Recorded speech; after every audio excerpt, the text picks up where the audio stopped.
ගුණෝත්තර ශ්‍රේණියක දෙවනි පදය 6ද පස්වෙනි පදය 162ද වේ. ශ්‍රේණියේ පොදු අනුපාතය හොයන්න. ගුණෝත්තර ශ්‍රේණියක n වෙනි පදය හොයන සමීකරණය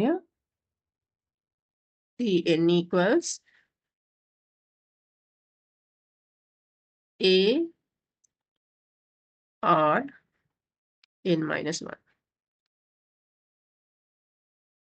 එතකොට මේකේ දෙවනි පදය පළවෙනි එකේ කියනවා ගුණෝත්තර ශ්‍රේණිය දෙවනි පදේ 6යි. එහෙනම් මෙතන අපි ලියා ගන්න ඕන 6 සමාන වෙනවා a r n කියන්නේ දෙවනි පදය දෙකෙන් එකක් අඩු කරාම 1යි. කියන්නේ 6 සමානයි AR. පස්වෙනි පදේ 162යි. එහෙනම් ඒක අපි ලියා ගන්නවා පස්වෙනි පදේ 162යි. 162 සමාන වෙනවා AR n වෙනි පදේ කියන්නේ 5නේ. 5න් එකක් අඩු කරාම 4යි. මෙන්න අපිට දැන් සමීකරණ දෙකක් හම්බ වුණා. මේ තියෙන පළවෙනි සමීකරණය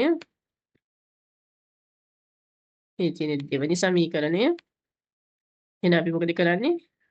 දෙවෙනි සමීකරණය බෙදනවා පළවෙනි සමීකරණය.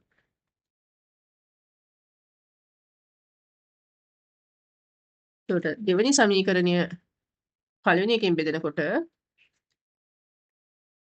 162 බෙදීම 6 සමාන වෙනවා AR බල 4 බෙදීම AR.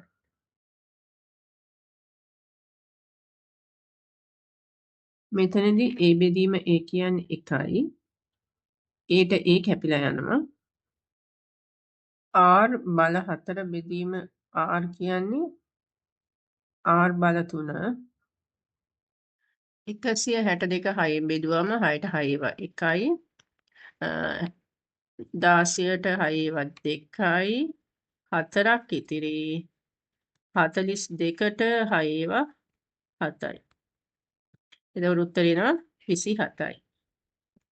27 කියන්නේ 3 තුන්වෙනි බලය. 27 කියන්නේ 3 වරක් 3 9යි 9 වරක් 3 27යි. 3 තුන්වෙනි බලය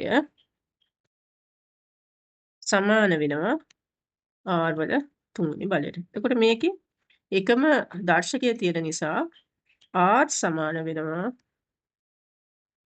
3ට. අපිට උත්තරය හම්බ වෙනවා ශ්‍රේණියේ පොදු අනුපාතය 3යි.